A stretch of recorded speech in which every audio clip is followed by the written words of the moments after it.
قرآن مجید سے جو آیت نور میں نے آپ کے سامنے تلاوت کرنے کا شرف حاصل کیا، اس میں اللہ تعالیٰ جل شانہ نے ارشاد فرمایا، اے ایمان والو، تمہارے اوپر روزے فرض کر دیے گئے جس طرح تم سے پہلوں پہ فرض کیے گئے تھے تاکہ تمہیں تقوی ملے۔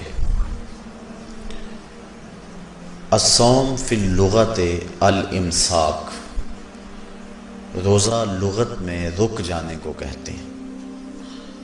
جب ہوا کے تیز جھکڑ چلتے چلتے رک جاتے تو اہل عرب کہتے سامت الریح کہ ہوا رک گئی۔ تیز دوڑتا ہوا گھوڑا جب اچانک ٹھہرتا تو وہ کہتے سام الخیل، منہ زور گھوڑا رک گیا۔ تو روزے کو بھی روزہ اس لیے کہا جاتا ہے کہ نفس کا سرکش اور منہ زور گھوڑا رمضان میں رک جاتا ہے، اور جو اللہ کے حکموں کو ڈٹائی سے توڑتے ہیں رمضان میں ان کے سر بھی سجدوں میں دیکھیں۔ تو اس لیے صوم کو صوم کہا جاتا ہے کہ اس میں انسان گناہوں سے رک جاتا ہے۔ شریعت اسلامیہ میں طلوع فجر ثانی سے غروب آفتاب تک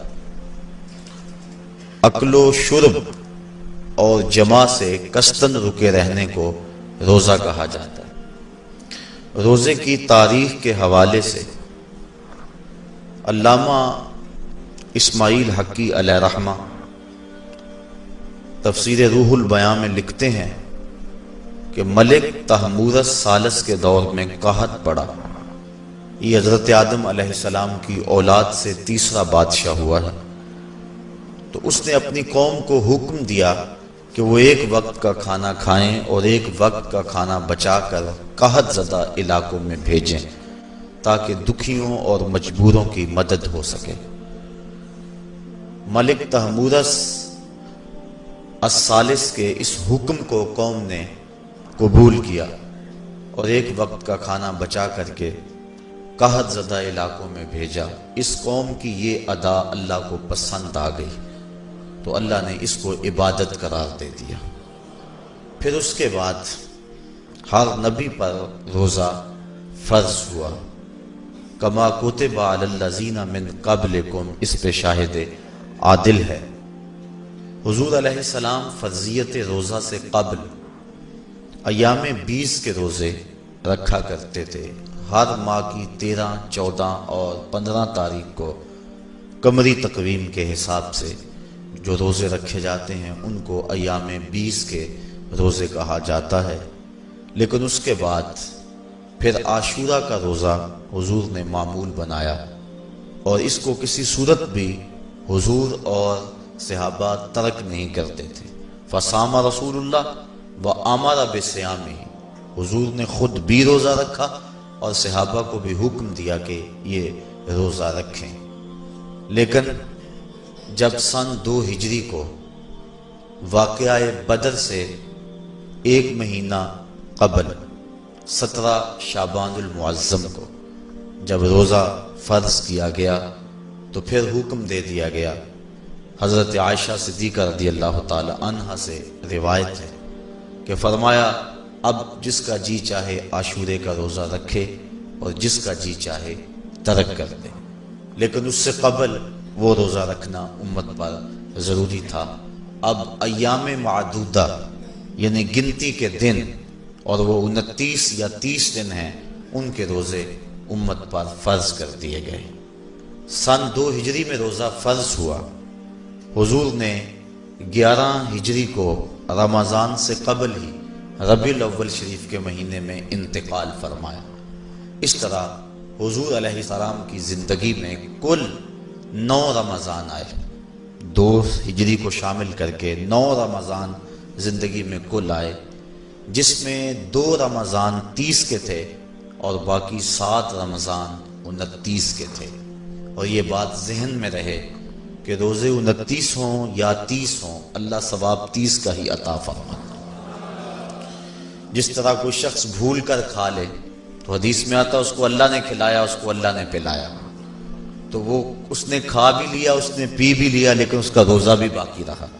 اس طرح اگر چاند 29 پہ نظر آ جائے تو ثواب اللہ 30 کا ہی عطا فرماتا ہے۔ یہ اس کی کرم نوازی ہے اپنے بندوں پہ۔ تو روزہ ڈھال ہے اور جہنم سے آزادی کا ایک اہم ذریعہ ہے۔ روزہ اللہ اور بندے کے مابین ایک راز ہے۔ روزہ نور ہے، ضیاء اور روشنی ہے، اور آقا کریم صلی اللہ علیہ وآلہ وسلم نے روزے کی فضیلت بیان کرتے ہوئے ارشاد فرمایا کہ ہر شے کی کوئی زکوٰۃ ہوتی ہے، انسان کے جسم کی زکوٰۃ روزہ ہے۔ اگر روزہ رکھے گا تو جسم زکوٰۃ ادا کرے گا، جس طرح زکوٰۃ سے مال پاک ہوتا ہے، روزے سے جسم پاک ہو جاتا ہے۔ اور روزہ ویسے بھی انسان کے لیے شفا کا پیام ہے۔ فرمایا کہ سحری کھایا کرو، چونکہ سحری کے کھانے کے اندر بھی اللہ نے برکت رکھی۔ تو یہ ماہ صیام اپنے دامن میں برکتیں لے کر، رحمتیں لے کر نازل ہوتا ہے۔ اس کا پہلا حصہ رحمت، درمیانی حصہ مغفرت، اور آخری حصہ جہنم سے آزادی کا مژدہ جاں فضا ہے۔ جو بھوک اور پیاس کاٹی ہے، اس کا مقصد رزق بچانا نہیں ہے، بلکہ وَيُزَادُ فِيهِ رِزْقُ الْمُؤْمِنِ، ماہ صیام میں مومن کا رزق بڑھ جاتا ہے۔ آپ اپنا بجٹ دیکھ لیجئے، باقی مہینوں کی نسبت ماہ صیام میں آپ کے اخراجات زیادہ ہوتے ہیں اور کشادگی ہوتی ہے۔ تو یہ کوئی خوراک بچاؤ مہم نہیں ہے، بلکہ رزق تو بڑھ جاتا ہے، لیکن اس کے باوجود 20 گھنٹے، 17 18 گھنٹے پیاس اور بھوک کاٹنا، اس کا کوئی مقصد ہے تو وہ مقصد قرآن نے بیان کیا کہ اس کے نتیجے میں تمہیں اتقاء کی دولت ملے گی، تمہیں تقوی کا نور نصیب ہوگا۔ سوال یہ کھڑا ہوا، کیا بھوک اور پیاس کاٹنے سے تقوی مل جاتا ہے؟ تو اس کو سمجھنے کے لیے ایک مختصر تمہید سمجھنا ہوگی، اور وہ یہ کہ ہمارے دو دشمن ہیں جو ہمیں جادہ مستقیم سے ہٹانے کے لیے دن رات کوشاں ہیں، ایک شیطان اور دوسرا نفس۔ یہ دو دشمن ہیں جو ہماری متاع عمل، ہمارا خلوص، ہماری للہیت، ہمارا باطن لوٹنے کے لیے ہر وقت مستعد اور فعال رہتے ہیں۔ اب ان دو دشمنوں سے ہمارے تنہا ناتواں وجود کا مقابلہ ہے، اور ان میں سے جو بڑا دشمن ہے وہ نفس ہے، کیونکہ شیطان نے جب انکار سجدہ کیا تو ہم تو یہ کہتے ہیں کہ ہمیں شیطان نے بہکا دیا، لیکن شیطان نے جب انکار سجدہ کیا اور خود بہک گیا تو اس وقت کوئی دوسرا شیطان تو نہیں تھا جس نے شیطان کو بہکایا، وہ نفس تھا جس نے شیطان کو شیطان بنایا۔ اس نے اندر سے کہا انا خیر منہ، میں بہتر ہوں۔ تو یہ انانیت جو تھی، انا خیر منہ، اس نے اس کو بہکایا۔ تو شیطان کو شیطان بنانے والا نفس ہے، تو نفس شیطان سے بھی بڑا دشمن ہے۔ ایک بزرگ تھے، وہ ساری زندگی اپنی زبان پہ انا کا لفظ نہیں آنے دیتے تھے۔ اس مفہوم کو بیان کرنا ہوتا تو وہ الفاظ دیگر بیان کرتے، میں کا لفظ، انا کا لفظ، وہ اپنی زبان پہ ساری زندگی انہوں نے جاری ہی نہیں ہونے دیا۔ کہتے تھے اس لفظ نے شیطان کا بیڑا غرق کر دیا، تو میں یہ لفظ زبان پہ آنے نہیں دوں گا۔ اچھا، بندے بھی بڑے عجیب ہوتے ہیں، کسی نے کہا لو ان کی زبان پہ یہ لفظ آتا کہ انہیں میں جاتا ہوں، اور ان کی زبان پہ یہ لفظ آئے ہی آئے، چلے گئے۔ بزرگ تشریف فرما تھے، نماز کا وقت قریب ہو رہا تھا، حضرت ایک مسئلہ پوچھنے آیا ہوں گا، پوچھئے شیطان کو کس چیز نے برباد کیا؟ حضرت آپ تو بولیں گے کہ میں نے، آنا نے، تو کہوں گا جیسے بھی ہوا ان کے زبان پہ لفظ میں تو آ ہی گیا نا۔ تو وہ بزرگ بھی بڑے سیانے تھے، اس کی نیت کا کھوٹ سمجھ گئے، فرمانے لگے بیٹا نماز کا وقت ہو گیا ہے، نماز پڑھ لیتے ہیں پھر اس پہ بات ہوتی ہے۔ نماز ہوئی، سلام پھرا تو خود ہی فرمانے لگے کسی نے کہا تھا کہ شیطان کو کس چیز نے برباد کیا، جواب دینا چاہ رہا ہوں، کس نے پوچھا تھا؟ جھٹ کھڑا ہو گیا، میں نے کہا اسی چیز نے اس کا بیڑا غرق کر دیا۔ تو جو نفس تھا وہ شیطان کو شیطان بنانے والا ہے، تو ہمارے ساتھ نفس بھی لگا ہوا ہے، ہمارے پیچھے شیطان بھی لگا ہوا ہے۔ شیطان بھی بڑا مکار دشمن ہے، چھوٹا دشمن یہ بھی نہیں ہے۔ یہ ہماری متاع عزیز کو، متاع ایمان کو، متاع عمل کو، متاع خلوص کو لوٹنے کے لیے دن رات مستعد اور فعال رہتا ہے۔ اللہ کے محبوب نے فرمایا الشیطان جاسم علی قلب ابن آدم فاذا ذکر اللہ خانسہ واذا غفل وسوسہ۔ شیطان اولاد آدم کے دل پہ قبضہ جما کے بیٹھ جاتا ہے، جب یہ اللہ کا ذکر کرتا ہے تو بھاگ جاتا ہے، اور جب یہ اللہ کے ذکر سے غافل ہوتا ہے تو یہ وسوسہ اندازی کرتا ہے۔ تو شیطان اولاد آدم کے دل پہ قبضہ جماتا ہے، اسے پتہ ہے کہ دل قابو میں آ گیا تو پورا بدن قابو میں آ گیا، چونکہ میرے اعضائے بدنیاں میرے دل کے تابع ہیں۔ موسم اچھا ہے، رت سہانی ہے، صحن چمن میں پھول کھلے ہیں، لیکن میرا دل نہیں چاہ رہا تو ٹانگیں جنبش ہی نہیں کریں گی۔ مرغن غذائیں سامنے پڑی ہیں اور آپ کا تقاضا ہے کہ جناب لے لیجئے، لیکن میرا جی نہیں چاہے گا تو ہاتھ جنبش نہیں کریں گے۔ آسمان ستاروں اور کہکشاؤں سے بھرا ہوا ہے، جی نہیں چاہے گا تو نظر نہیں اٹھے گی۔ آپ سماعتیں بچھائے بیٹھے تھے، جی نہیں چاہے گا زبان نہیں بولے گی۔ تو پورے آزاد دل کے تابع ہیں، اور اگر دل شیطان کے تابع ہو گیا، اس کے ہتھے چڑھ گیا، تو پھر اعضاء وہی کریں گے جو شیطان چاہے گا۔ اور اگر یہ دل مالک کی محبت سے سرشار ہوگا تو پھر دل جو چاہے گا وہی اعضاء کریں گے، تو دل اللہ کی نافرمانی کی چاہت ہی پیدا نہیں ہونے دے گا، تو اعضائے بدنیاں کا رخ بھی اللہ کی رضا کے حصول کے لیے ہوگا۔ تو شیطان بھی قبضہ دل پہ جماتا ہے اور دل کو قابو میں کر کے حضرت انسان کا بیڑا غرق کرتا ہے۔ اللہ تعالیٰ کا کرم یہ ہوا اذا جاء رمضان سلسلۃ الشیاطین، اللہ کے محبوب علیہ السلام ارشاد فرماتے ہیں جب ماہ صیام آتا ہے تو شیاطین جکڑ دیے جاتے ہیں، جنت کے دروازے کھول دیے جاتے ہیں، جہنم کے دروازے بند کر دیے جاتے ہیں۔ اب ہمارے دو دشمن تھے، ایک نفس اور دوسرا شیطان، دونوں کے مقابلے میں ناتواں اور کمزور جان کو مقابلے میں آنا پڑتا تھا، لیکن جب ماہ صیام آیا، یہ ماہ انور آیا، تو ہمارے دو دشمنوں میں سے ایک دشمن باندھ دیا گیا۔ اب ہمارا مقابلہ صرف ایک دشمن سے رہ گیا۔ دیکھیے ماہ رمضان آتا ہے تو مسجدوں کے در کشادہ ہو جاتے ہیں، لوگوں کا رجحان دین کی طرف ہوتا ہے۔ جو 5 نمازیں بھی نہیں پڑھتے ہوتے ان کو تراویح میں بھی کھڑا ہوتا دیکھتے ہیں، اہتمام ہوتا ہے، نیکی کا، صدقہ و خیرات کا ماحول پیدا ہوتا ہے۔ ایسا کیوں ہے؟ کہ شیطان بن گیا، لیکن اس کے باوجود نظر بھٹک رہی ہے، خیالوں میں آوارگی ہے، اور رشوت کا بازار گرم ہے۔ کیوں؟ کہ ابھی نفس موجود ہے۔ تو نیکی کا جو ماحول پیدا ہوا یہ شیطان کے بن جانے کی وجہ سے، اور برائی کا ماحول اب بھی موجود ہے یہ نفس کے موجود ہونے کی وجہ سے۔ تو ہمارے دو دشمن ہیں جو ہمیں جادہ مستقیم سے ہٹاتے ہیں، ایک شیطان اور دوسرا نفس۔ اب جب ماہ صیام آیا تو شیطان باندھ دیا گیا، اب ہمارا مقابلہ صرف نفس سے ہے، اور یہ نفس شیطان سے بھی بڑا دشمن ہے۔ شیطان کو شیطان بنانے والا نفس ہے، اور وہ ہمارے ساتھ جڑا ہوا ہے۔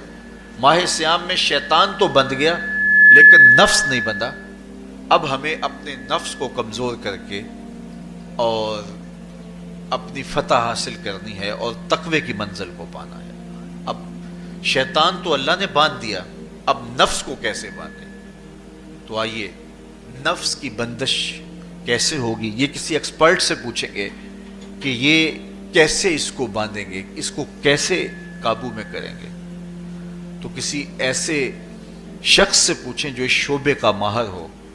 تو علامہ اقبال کے مرشد ملا جلال الدین رومی علیہ رحمہ کہتے ہیں آؤ تمہیں میں ایک معالج کا پتہ دیتا ہوں جو تمہیں اس بیماری کا علاج بتائے گا اور اس کی بندش کے طریقے بتائے گا۔ شیخ رومی علیہ رحمہ فرماتے ہیں ہفت شہر عشق را اتار گشت ما ہنوز اندر خم یک کوچام۔ عشق کے 7 شہر شیخ فرید الدین اتار گھوم چکے ہیں، اور میرے جیسا شخص عشق کے پہلے شہر کی پہلی گلی کے کونے پہ کھڑا ہے۔ اب اندازہ کیے کہ جن کا پتہ حضرت ملا جلال الدین رومی دے رہے ہیں وہ کس بلند مرتبے پہ فائز المرام ہے. فرمایا کہ وہ عشق کے 7 شہر گھوم چکے ہیں اور میں پہلے شہر کی پہلی گلی کی نکر پہ کھڑا ہوں. اب شیخ فرید الدین علیہ رحمہ سے پوچھئے کہ شیطان تو بند گیا، اب نفس کا وبال ہمارے اوپر پڑ رہا ہے اور ہم اس کے باوجود ماہ صیام کے اندر گناہوں میں منہمک ہیں، تو ہمیں بتایا جائے کہ اس نفس کا علاج کیسے کیا جائے. ہمیں آپ کا پتہ بتایا گیا ہے. تو شیخ فرید الدین عطار بولے نفس نتواں کشت الا باسے چیز بات گوئم یادگیرش اے عزیز. نفس نہیں مرتا، لیکن اگر 3 اسلحے تیرے پاس ہوں تو یہ ٹھہر بھی نہیں سکتا. وہ 3 اسلحے کون سے ہیں؟ خنجر خاموشی و شمشیر جو، نیزائے تنہائی و ترک ہجو. خاموشی کا خنجر، بھوک کی تلوار اور تنہائی کا نیزہ. یہ 3 اسلحے ایسے ہیں اگر تو یہ لے کر کے نفس پہ ٹوٹ پڑے تو پھر نفس کا مقابلہ تیرے لیے آسان ہوگا. خنجر خاموشی، خاموشی کا خنجر. اللہ کے محبوب علیہ السلام نے فرمایا من صامت نجا، جو خاموش ہو گیا وہ نجات پا گیا. کیونکہ انسان کی زندگی کی زیادہ آفتیں اس کی زبان کی وجہ سے ہیں. آپ اپنے گناہوں کا اور میں اپنے گناہوں کا اگر احتساب کروں تو ہمیں سب سے زیادہ گناہ زبان کے ملیں گے.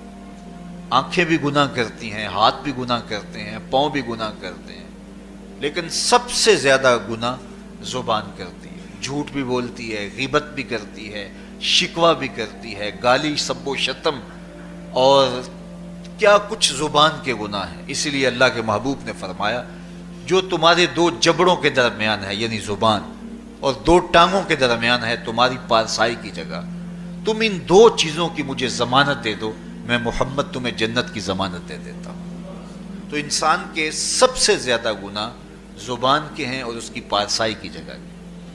تو اس لیے میرے حضور نے فرمایا من صامت نجا، جو خاموش ہو گیا وہ نجات پا گیا. خنجر خاموشی، خاموشی کا خنجر نفس کشی کا ایک مؤثر ذریعہ ہے. اور دوسری بات بشمشیر جو، اور بھوک کی تلوار. تو بھوک سے نفس کا مقابلہ کیا جا سکتا ہے، بھوک کی تلوار سے نفس کا سر کاٹا جا سکتا ہے. اللہ کے محبوب کا فرمان سنیے یا معاشر الشباب من استطاع منکم الباء فلیتزوج فإنہ اغض للبصر واحسن للفرج فمن لم یستطع فعلیہ بالصوم فإنہ لہ وجاء. اے جوانوں کے گروہ، تم میں سے اگر کوئی نکاح کرنے کی طاقت رکھتا ہے تو وہ دیر نہ کرے، فی الفور نکاح کر لے. یہ نظر کا اور پارسائی کا محافظ ہے. لیکن اگر تم میں سے کوئی نکاح کرنے کی فی الحال پوزیشن میں نہیں ہے تو وہ کثرت کے ساتھ روزے رکھے. روزے قاطع شہوات ہیں. تو بھوک سے نفس کو جو ہے وہ روکا جا سکتا ہے، اس کو لگام ڈالی جا سکتی ہے. تیسری بات نیزہ تنہائی، تنہائی کا نیزہ. تو فرمایا گیا کہ العافیت فی العزلہ، کہ تنہائی کے اندر ہی عافیت ہے.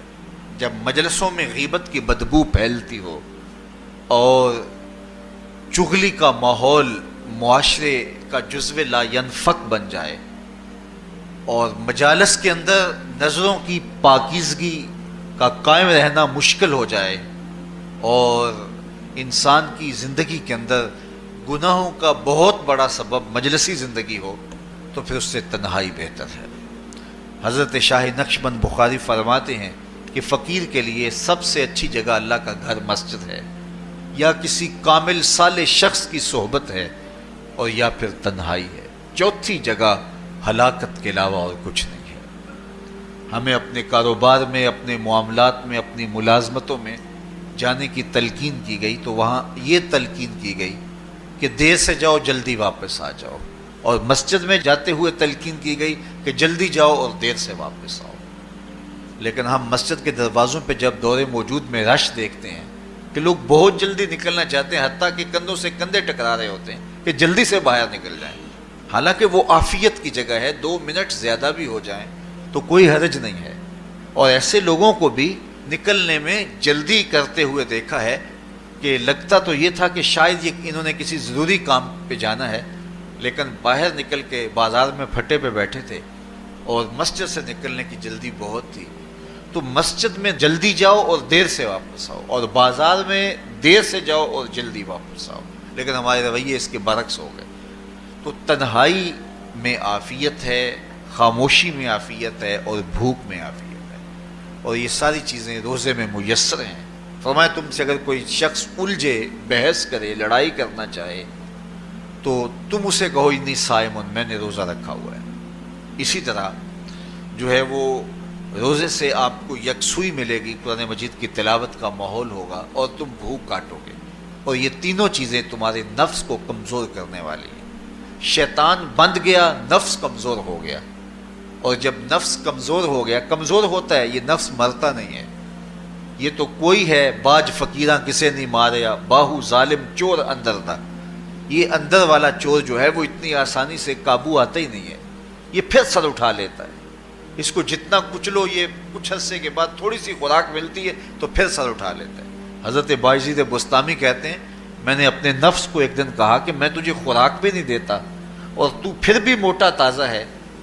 تو میرے نفس نے مجھے کہا کہ اے بایزید، جب تم بازار سے گزرتے ہو تو لوگ انگلیاں اٹھا اٹھا کہتے ہیں یہ بایزید جا رہا ہے، یہ بایزید جا رہا ہے، تو مجھے میری غذا اور خوراک اس سے مل جاتی ہے. تو یہ خوراک ہوتی ہے نفس کی. تو نفس بہت ظالم ہے اور ساری زندگی اس سے لڑتے ہوئے گزرتی ہے. وہ کسی نے کہا تھا نا، تمام عمر طوفان سے کھیلتے گزری، نیا کے ڈوبنے کا ڈر بھی رہا. تو یہ ساری زندگی اس طرح ٹکراتے ہوئے سے گزرتی. لیکن جب کمزور ہو جائے تو پھر یہ شیطان کو جو ہے وہ موقع نہیں دیتا ہے. لیکن اگر نفس ماہ سیام میں ہمارا کمزور نہ ہوا، صرف ہم نے بھوک ہی کاٹی اور باقی اپنے معمولات وہی رکھے، تو میرے حضور نے فرمایا جس نے جھوٹ اور برے کام نہیں چھوڑے اور جھوٹے کام ترک نہیں کیے، اس کے بھوکا اور پیاسا رہنے کی اللہ کو کوئی ضرورت نہیں ہے. روزہ تو ایک مشق تھی، یہ تو باطن کی تطہیر کا ایک ذریعہ تھا، یہ تو من کی تہذیب کا ایک ذریعہ تھا، یہ تو نفس کی شر سے اپنے آپ کو بچانے اور شیطان کے مکر و فریب سے بچانے کا ایک ذریعہ تھا.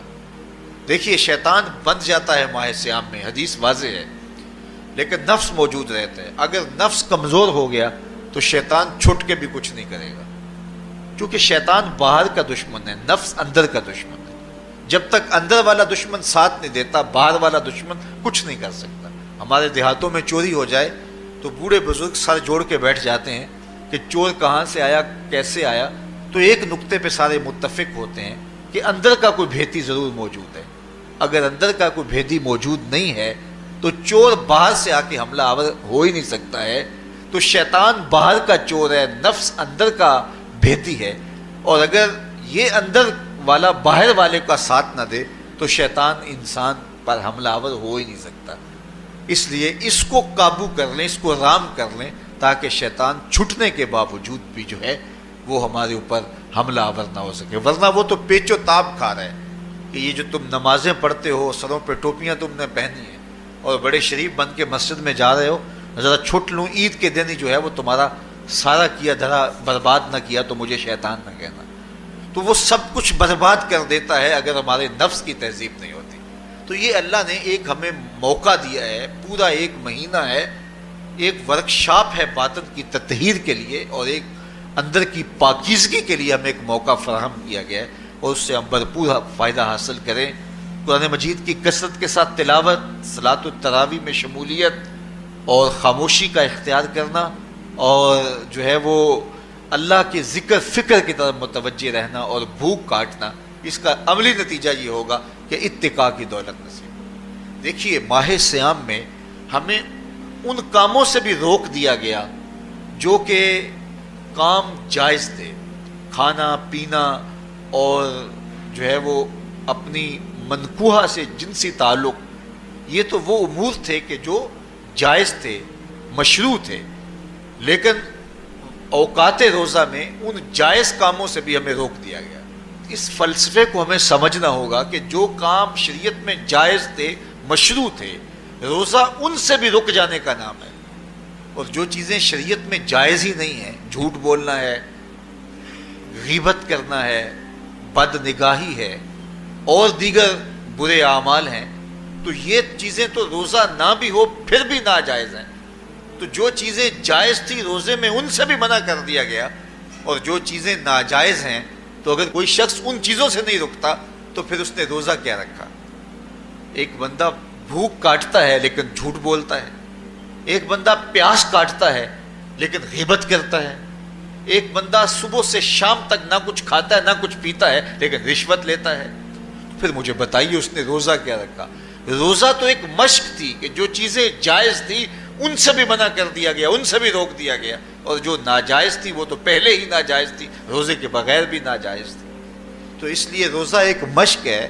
ہمارے سامنے مرغن غذا موجود ہے, ہمارے پاس سامنے ٹھنڈا مشروب موجود ہے, اور ہمیں مشق کرنے کی تلقین کی گئی کہ تمہیں بھوک ہے, شدت کی پیاس ہے, لیکن صبر کر کے دکھاؤ تم نہیں لوگے, یہ تمہاری مشق ہے. تو پھر جو حرام ہوگا اللہ کی طرف سے ممنوع ہوگا تو اس کو تم کس طرح لوگے جب تمہاری یہ مشق ہو چکی. لیکن ہم اس مشق کے اندر ہی جب ان سے نہیں رکیں گے تو پھر ہمارا روزہ ہی نہیں ہوگا, پھر بھوک اور پیاس کاٹنے کے علاوہ کچھ نہیں ہوگا.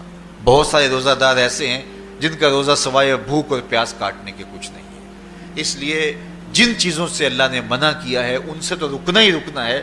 جو چیزیں مشروع ہیں ان سے وقتی طور پہ روکا گیا تو ان سے بھی روک کر کے روزے کی تکمیل.